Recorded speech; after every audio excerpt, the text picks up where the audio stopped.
मैं हैरान होता हूं, मुसलमान है, इन्हीं में से एक बंदा नेक है, वो भी इंसान है, अल्लाह का बंदा, फोत हो गया, अब इन्होंने उसकी दरबार बना ली। अकल नहीं है। जिंदा बैठा था वो अल्लाह का वली, कुछ नहीं कर सका। रूह निकल गई, उसकी बॉडी को जमीन में दफन कर दिया। अब क्या हो गया वो? अब वो क्या कर रहा है? सारे काम वही कर रहा है। मुसलमानों में और हिंदुओं में फर्क क्या है फिर? हिंदुओं में मुसलमानों में क्या फर्क है? वो एक पत्थर की शक्ल बनी हुई है, उसमें जो नेक बंदा है उनका।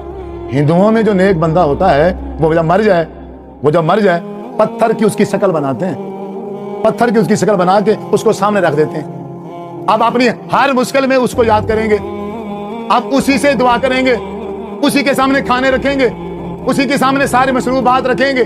वह उन्हें पता है ये ना खा सकता है ना पी सकता, फिर भी रखेंगे केले उसके सामने, फिर भी फ्रूट जाके रखेंगे वहां। सेम उसी तरह मुसलमान कर रहे, पता है ये मट्टी का ढेर है, कब्र है, अब कब्र भी खा सकती है, लेके जाएंगे केले, सेब ले जाएंगे, बकरे छतरे ले जाएंगे, चावलों की देगें बना के ले जाएंगे।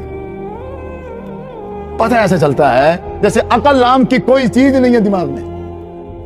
अल्लाह का दर छोड़ के घर के पास मस्जिद है, मस्जिद नहीं जाता, 100 किलोमीटर सफर करके दरबार पे जाता है।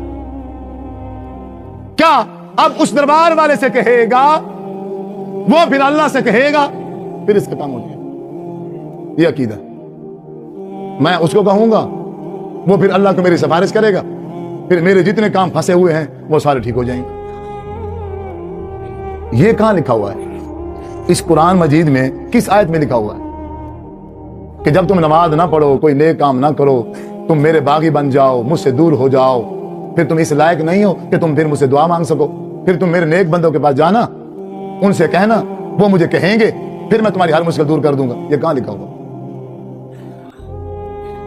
अल्लाह के रसूल ने कहा। अगर अल्लाह के रसूल ने कहा तो हदीस का नंबर क्या है? कौन सी हदीस की किताब?